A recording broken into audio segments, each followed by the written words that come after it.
Good morning. Welcome to this week's Grow, where we gather to recharge, organize, and work here as members of MWEG. I'm joining you today from the Dulles Airport. I'm getting ready to head home from the DC Quilting event. And we have some of our helpers and organizers with us today. We're going to talk about the event on Tuesday and also about some quilt deliveries that we did yesterday, Wednesday. So I'm going to turn the time over to them. And if you have questions, please feel free to just chime in. We would love questions. You can put them in the chat and we'll answer them, or you can raise your hand when we're done and we're happy to share anything with you. So my name is Jen Thomas. I'm one of the co-executive directors of MWEG, and I'm really delighted to say that I had the opportunity to participate in the event this week in DC. And for those of you, we just wanted to give you a quick background about what the event was and why we chose to do it. This was the brainchild of Jessica Priest, who decided to do this event locally. She just wanted to do it for friends and neighbors and have this opportunity. MWEG offered to help her with that. It turned into a pretty fantastic event in Provo. And at that point, it just sort of snowballed. We realized that there was a real hunger and interest in this opportunity. And so we started to build the infrastructure that could support it. We launched the Piece by Piece campaign at our conference, our annual conference in March. And from there, we thought we would have the opportunity to extend this to our members, which we did, but it then turned out that we had a lot of partners and other interested parties that really wanted to join. And I think what attracted them to this campaign was the idea that there were people coming together in an interfaith, cross-partisan way to find something that they could unite around, which is the core values and the core governing document, which we enjoy as citizens of the United States, which is the Constitution. So we began. We launched this project, and I would love to have Emily, if you wouldn't mind a little bit. Emily helped us run this project. And Emily, before we get into the event, could you just describe a little bit about sort of the background of what we did to set this up and get it rolling, and ultimately how many quilts came in from across the nation? Yeah, absolutely. So, following the MWEG Spring Conference, that was kind of the launch of this larger campaign that we were hoping to set up on the national level. And so, from the time of the end of March until Tuesday, we put out this call to have people and women host quilt-ins in their homes or in their communities, where they invited um, those in their circle to advocate in this creative way, um, and write messages on fabric squares that we would make together into quilts instead of just writing traditional letters, which I think is a great creative outlet. And so from this call that we put out to everyone all across the United States, we were able to collect 62 quilts that we delivered over the course of Tuesday, Wednesday, and then the final ones are being delivered today, which is really exciting. We were able to receive quilt square messages from every single state and the District of Columbia. And we had some international square submissions, which was kind of exciting. But the response that we received over the course of 6 weeks was really remarkable. And we wouldn't have been able to do it without all of you and your creative minds and reaching out to those in your circle. So thank you for responding to this, and thank you for participating, because it was a huge success, and it was more like the quantity was really remarkable. So thank you. Jill, why don't you share with our Grow participants a little bit about what the event was like on Tuesday? It was really amazing. It was like a little festival held right near the Capitol. It did really feel that way. I was just amazed by how many women were there and wanted to participate and were so happy to be involved. It was one of those things we did some prep Monday night and then had our event on Tuesday, and women just jumped in and were ready to help. We attracted a lot. It was a beautiful setup. We had the quilts displayed on a clothesline, and then a frame right in the middle of it where people were actively tying and adding to the quilts and finishing those up. So people who could pass by and who were helping could really feel like they were participating in finalizing those quilts. We had dozens of people stopping by, reading through the messages on the quilts, feeling inspired. I watched it move a woman to tears, who was from Russia, just reading our messages, who's feeling so overwhelmed by our commitment to democracy and our commitment to making sure that the voices of people are being heard, and that our representatives are listening to us. And so it was just the whole environment was really positive. Everyone wants to be doing something, and this felt like something that people could participate in and people could do. So it was really a lovely event to be a member, a participant in, and help pull together. So I will say it was just such a delightful day. And Rachel is sitting here in the airport. I need to give a shout out to her. I was laughing with my husband. We spent a lot of years in the stake young men's and young women's, and we threw a lot of youth conferences. And he said, "Well, he said, describe it to me." And I said, it was like Rachel, Kira, and Clarissa got on a plane, had one day to prepare, put a drill in their carry-on luggage, and then basically threw a youth conference for hundreds and hundreds of people. They fed them. They had these displays. There were active participations. Huge. It really was pretty remarkable. So we encourage you to go and look at on our Instagram account, Women Building Peace. You can see just really fantastic pictures, and it was just quite an event. So once we got those quilts all tied, and we did, I think there were quite a few we did that day, weren't there? Over 30 that we were able to finish that day. We had sewing machines going, binding them, and people tying them. It was just really fun to see passerbys get in the mix and get in and do the work. Lots of good press drop-bys. And then we had to break all of that down and prep for the next day. And what the next day was gathering women from all across the region. We had MWAG members come in from Maryland, Virginia, the DC area, and then all of us that had come in from constituent states. We gathered that morning right in front of the Capitol. Jill manned a home base for us with just these massive piles of quilts tied up and ready to go to our representatives. And so then, insofar as we could, we had constituents go to meet with representatives, and both Jill and Emily and I were able, and Rachel, all of us were able to do that. And so, Rachel, can you talk right now? If you can, I'd love for you to tell us about your constituent meeting.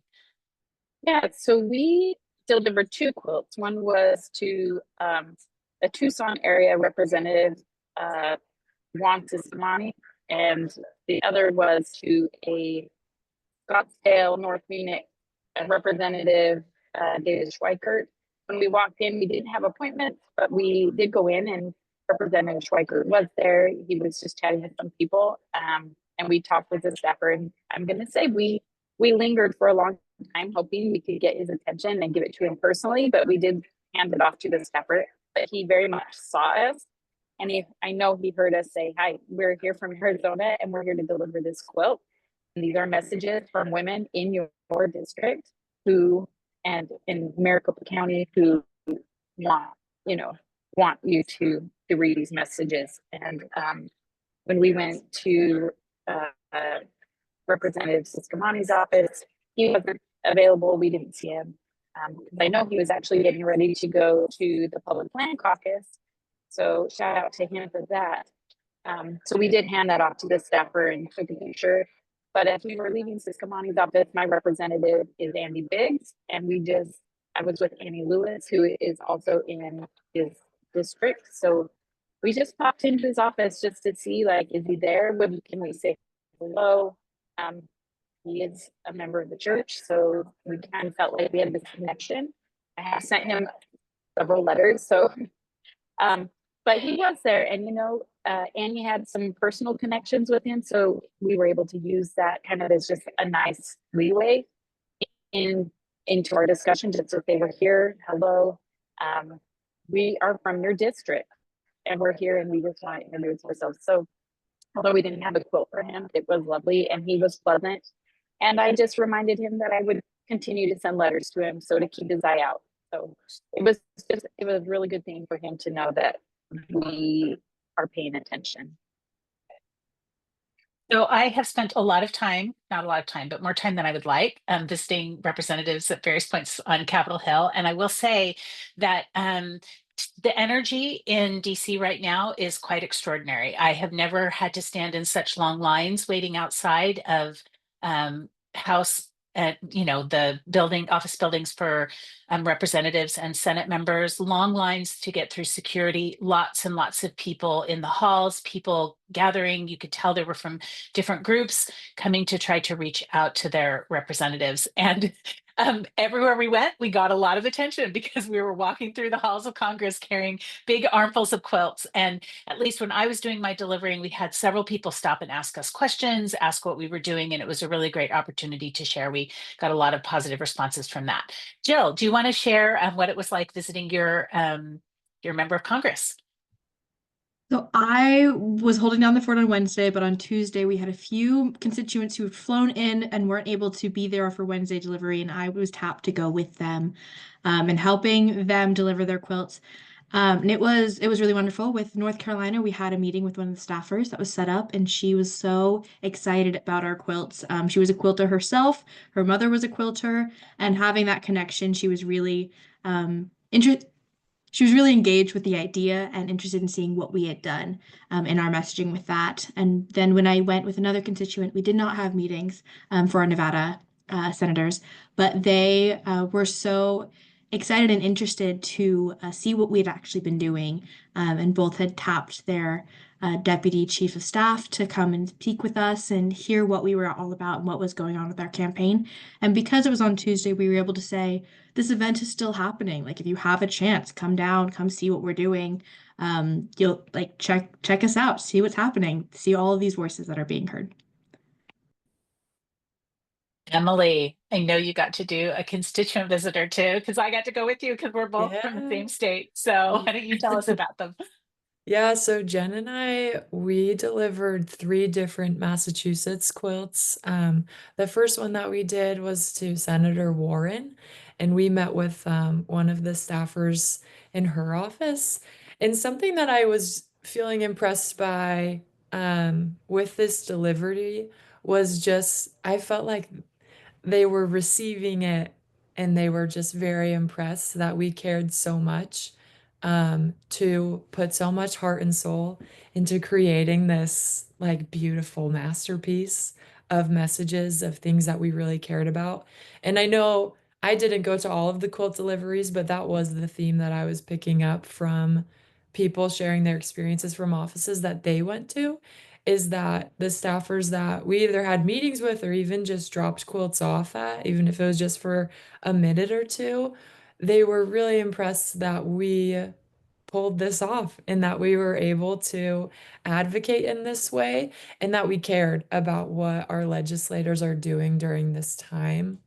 um, I think they realize that a sense of community is being built in their states, and that we want to speak up, and we feel like maybe we feel like we're not being heard, so we're going to try it in another way. And so I thought that was a really beautiful thing. And something that I'll add is you might be specifically wondering about how your state drop off went, and I only went to a couple, but I know that we took pictures outside of every single office with every single quilt. And so we're in the process of collecting all of those pictures and being able to share them.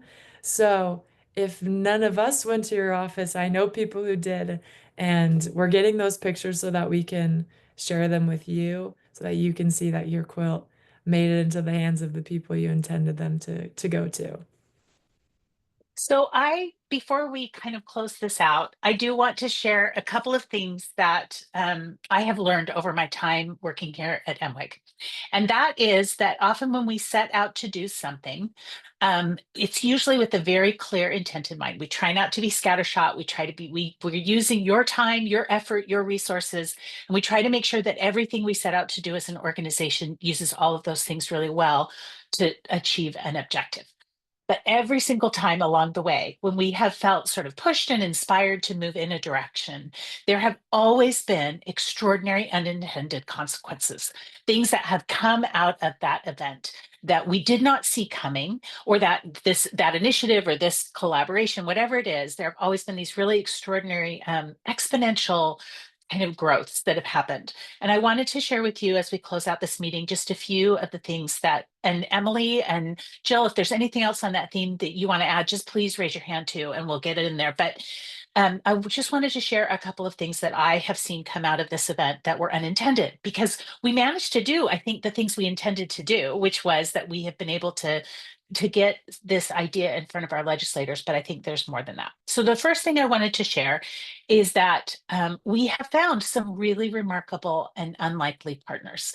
So sometimes these are people that we had been engaging with as an organization, but you'll find on the Quilting for the Women Building Peace website, there are a list of some groups that have asked to partner with us. And those groups are across the political spectrum. And one of the unique things that MWEC has always had to offer is that we are a coalition of women who have different political beliefs, but come together based on principle.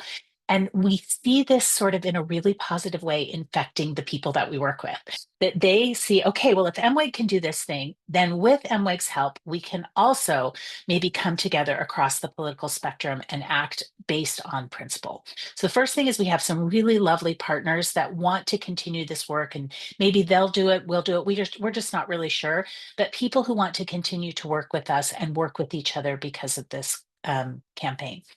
The second thing I think that we found that was extraordinary was that for the women who participated, it was actually quite healing. And it was an opportunity to come together into spaces with other people, sometimes people that they otherwise would not have sat down with to engage in a civic act. But that it was just really a healing and connecting experience, which we're so, so grateful for. And Jill touched on this, but the third thing I think I would say is it has reminded me very much of the sincere inherent power in the core values of our democracy and the Constitution. And words are not reaching people as well. Sort of, we are very isolated in our bubbles, and words have started to mean different things and be co-opted. But somehow seeing these things written on quilts changed them. They changed those words. I don't know what magical thing happened, but they just, if I'd seen that little thing come across as a text, I would have been like, oh, well, nice, but it wouldn't have grabbed me. But just those same little sets of alphabet letters put together on a quilt square somehow changed into something different, and were, I just think, much more moving, and we're connected to kind of human beings in a real way. So we're just really grateful for that. And then I think the final thing that I found as we delivered these quilts is there are lots of, over the years, we have worked really hard to make connections with legislators and with their staff. And somehow, over the course of just a very short period of time, MWIG was able to accelerate because of you adding all of your voices to these quilts, because of all of the people that worked together to get those quilts to DC, the people who worked to finish those quilts, and then the people who worked to deliver those quilts. We are just seeing a cascading, like, opening of opportunities for us to connect with and engage with legislators. And we now have names and staff members, which is really hard to get. And people are like, yes, we'd love to be in contact with you and talking to you. And it just has accelerated us really forward in that regard. And we are just so grateful, because it means that now we can do a better job of representing you to your members of Congress and kind of getting through to them and kind of highlighting what matters to you. So just those were some things that we didn't see coming out of this campaign, but that are really, I think, benefits that we'll be drawing on for the months and years to come. So I just wanted to kind of share those with you before we closed out. Emily, do you have anything you wanted to add to that? Yeah, I think something that I just kind of realized as Jen was talking, is through the process of the whole thing, because I've had the privilege of being from it from beginning to where we are now. And I think, and before, so I feel like in this year, it's been for me sometimes I felt pretty isolated, and maybe how I feel about certain things that are up for discussion in the government. and I felt pretty isolated. I felt like I didn't really have an outlet, or if I was using some kind of outlet, I still didn't feel like I was being heard. But throughout this whole process, I saw that I am not alone in the things that I'm advocating for, and neither are any of you. Um, like just the quantity of what we were able to come up with and create and deliver was really beautiful. Like, if you gathered in your community, there were the women there who helped with the messaging and the passion. And then it was passed on to another group of women in a different part of the country to help continue and maybe finish the quilt. And then it was passed on to another group of women who have the same cares and the same passions to advocate for. And then to another group who were able to finish and deliver. So I think that was a true testament to me that none of us are isolated in what we are hoping to advocate for and what we are doing. And that there are so many communities of women all across this country who want the same things that we do. And I think that's a really beautiful thing that we were able to witness from throughout this whole campaign. Okay. I am happy to end with that unless anyone else has something they want to add, or if any of you have any questions. Hey, Looks well, like no questions. I just, I can, do you want me to yeah, close this out? Well, no, I please, just wanted yes. just to say, to echo Emily's words, that it is, a team of women. It's a team of voices. It's all of us collective,